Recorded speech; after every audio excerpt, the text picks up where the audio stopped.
Една продукция на Кристиян Костадинов, Алекс Колев, Янко Неданов и Мартин Кунов.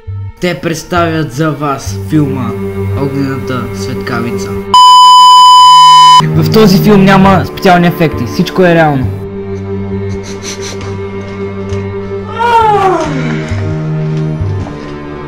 Колко хубав ден!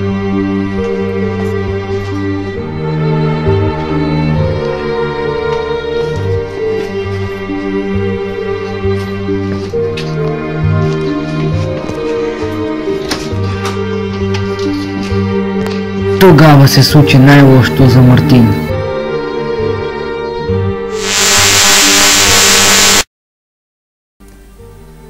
Кунов се събуди, но тогава отново падна. След една седмица Кунов стана и започна да бяга, но тогава Кунов разбра, че има специални сили. Той можеше да гледа през стени, да тича бързо, дори и да изчезва. Разбира се, още много други неща.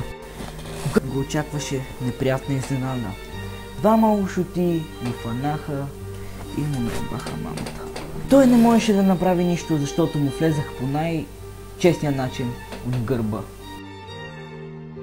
Кунов беше в несъзнание.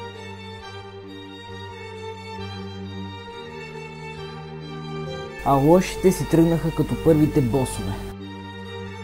Кунов стана, видя, че няма сили и разбра, че Мертезакер! Но все пак не му попречи да пробва да види дали има бързината като преди. Но се оказа, че е Мертезакер.